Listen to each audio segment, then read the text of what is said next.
रामायण मात्र एक कथा नहीं, बल्कि जीवन के आदर्शों, कर्तव्यों और धर्म के सूक्ष्म रहस्यों का पुंज है।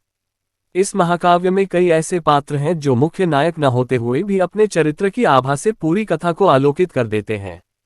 इन्हीं में से एक है पक्षीराज जटायु। जटायु मोक्ष का प्रसंग रामायण के अरण्यकांड का वह हृदयस्पर्शी अध्याय है जो सिखाता है कि युद्ध केवल जीतने के लिए नहीं, बल्कि कभी कभी हारने के निश्चित होने पर भी धर्म की रक्षा के लिए लड़ा जाता है। जटायु साधारण पक्षी नहीं थे। वे प्रजापति कश्यप के पुत्र और भगवान सूर्य के सारथी अरुण के पुत्र थे। उनके भाई का नाम संपाति था। पौराणिक मान्यताओं के अनुसार जटायु का वंश अत्यंत प्रतापी था। बचपन में जटायु और संपाति ने सूर्य की कक्षा तक उड़ने की प्रतिस्पर्धा की थी। जब जटायु सूर्य के अत्यंत निकट पहुंच गए और सूर्य के तेज से जलने लगे, तब बड़े भाई संपाति ने अपने पंख फैलाकर उन्हें बचा लिया, जिससे संपाति के पंख जल गए और वे विंध्याचल पर्वत पर गिर पड़े। जटायु का अयोध्या के राजा दशरथ के साथ गहरा मैत्री संबंध था। एक समय जब राजा दशरथ शनिदेव से युद्ध करने स्वर्ग गए थे और उनका रथ टूटने लगा था, तब जटायु ने ही उन्हें सहारा देकर उनकी रक्षा की थी। इसी मित्रता के नाते जटायु श्री राम को अपने पुत्र के समान मानते थे। जब भगवान श्री राम, माता सीता और लक्ष्मण वनवास के दौरान दंडकारण्य के पंचवटी क्षेत्र में निवास कर रहे थे, तब उनकी भेंट जटायु से हुई।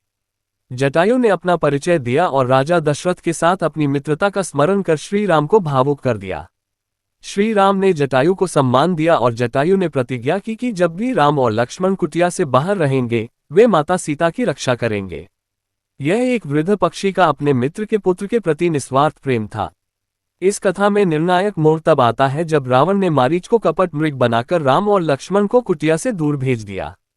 सूनी कुटिया देखकर रावण साधु का वेश धरकर आया और माता सीता का बलपूर्वक हरण कर लिया।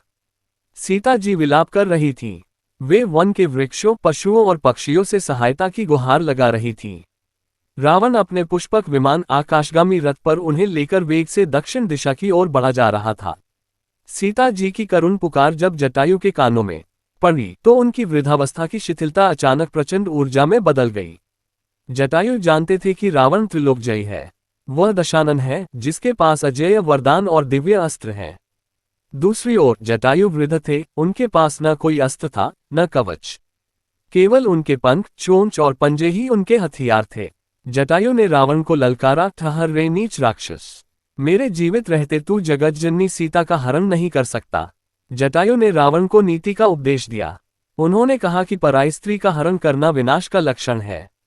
उन्होंने रावण से कहा कि यदि उसमें साहस है तो वह राम से युद्ध करे, न कि असहाय स्त्री का अपहरण। किंतु रावण मद में अंधा था। इसके बाद जो युद्ध हुआ वह देवताओं के लिए भी कौतुक का विषय था। जटायु ने अपनी तीक्ष्ण चोंच से रावण के शरीर को क्षत विक्षत कर दिया। उन्होंने रावण के स्वर्ण जड़ित रथ के घोड़ों को मार गिराया, सारथी का वध कर दिया और रावण के धनुष को तोड़ डाला। एक समय ऐसा आया जब रावण भयभीत हो गया कि एक पक्षी उसे परास्त कर देगा। जटायु के भीतर का क्षत्रिय धर्म जागृत था। वे लहूलुहान थे, थक रहे थे, लेकिन सीता जी की रक्षा का संकल्प उन्हें गिरने नहीं दे रहा था। जब रावण ने देखा कि वह सीधे युद्ध में जटायु को नहीं हरा पा रहा, तब उसने कपट का सहारा लिया। कुछ कथाओं के अनुसार रावण ने जटायु से उनकी मृत्यु का रहस्य पूछा और जटायु ने सरलता में कह दिया कि उनकी शक्ति उनके पंखों में है। रावण ने अपनी चंद्रहास तलवार निकाली और क्रूरतापूर्वक जटायु के दोनों पंख काट दिए। लहूलुहान होकर पक्षीराज राम राम जपते हुए पृथ्वी पर गिर पड़े। रावण सीता जी को लेकर आगे बढ़ गया, ये सोचकर कि अब ये पक्षी मर जाएगा। किंतु जटायु के प्राण नहीं निकले। उन्होंने मृत्यु को अपनी इच्छाशक्ति से रोक लिया। उन्हें मरना नहीं था, उन्हें राम को समाचार देना था। सीता जी की खोज में व्याकुल राम और लक्ष्मण जब वन वन भटक रहे थे, तब उन्होंने देखा कि एक विशाल पक्षी रक्त से सना हुआ पड़ा है। प्रारंभ में राम को लगा कि शायद इसी राक्षस ने सीता को खा लिया है और वे धनुष उठाने ही वाले थे कि तभी जटायु के मुख से राम नाम निकला। जटायु ने क्षीण स्वर में कहा, हे रघुनंदन, जिसे आप खोज रहे हैं उसे लंकापति रावण दक्षिण दिशा की ओर ले गया है। मैंने उसे रोकने का प्रयत्न किया, किंतु विधाता को कुछ और ही मंजूर था। भगवान राम जटायु की अवस्था देखकर फफक कर रो पड़े। उन्होंने जटायु को अपनी गोद में सिरहाने बिठाया।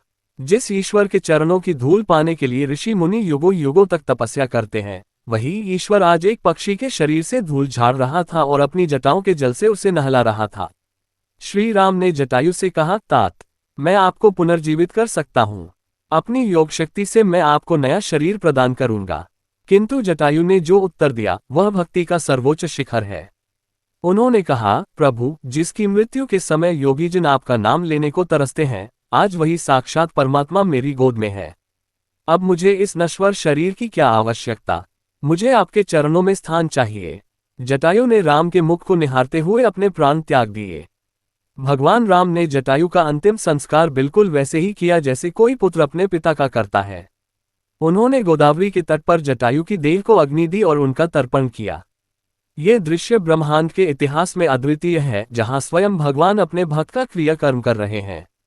जटायु मोक्ष की यह गाथा हमें कई महत्वपूर्ण संदेश देती है। कर्तव्य की विजय, हार और जीत परिणाम है, लेकिन संघर्ष करना धर्म है। जटायु जानते थे कि वे रावण को नहीं हरा पाएंगे, फिर भी वे लड़े। भक्ति का फल, जटायु ने पूरा जीवन वन में बिताया, लेकिन अंत समय में भगवान की गोद मिली। यह उनके धैर्य और सेवा का पुरस्कार था। पशु पक्षी का महत्व, रामायण का ये प्रसंग सिद्ध करता है कि भक्ति और मोक्ष पर केवल मनुष्यों का अधिकार नहीं है। शुद्ध हृदय वाला कोई भी जीव ईश्वर को प्राप्त कर सकता है। सम्मान की पराकाष्ठा, राम ने जटायु को वह सम्मान दिया जो उन्होंने अपने पिता दशरथ को भी नहीं दे पाए, क्योंकि वे मृत्यु के समय पिता के पास नहीं थे। जटायु मोक्ष रामायण का सबसे मार्मिक हिस्सा है। ये हमें सिखाता है कि जब अधर्म बढ़ रहा हो तो मौन रहना भी पाप है। जटायु ने अपनी सामर्थ्य भर विरोध किया और अमर हो गए। आज भी जटायु को वीरता और अटूट विश्वास का प्रतीक माना जाता है। लेपाक्षी, आंध्र प्रदेश जैसे स्थान आज भी उस महान बलिदान की गवाही देते हैं, जहां माना जाता है कि जटायु गिरे थे। ये कहानी शब्द सीमा से परे है, क्योंकि जटायु का त्याग असीमित है। उनके मोक्ष का अर्थ केवल मृत्यु नहीं, बल्कि परमात्मा में विलीन हो जाना है। अगर आपको यह वीडियो अच्छा लगा हो तो लाइक और सब्सक्राइब करें और अपने दोस्तों को शेयर करते हुए एक अच्छा सा कमेंट भी अवश्य करें। धन्यवाद।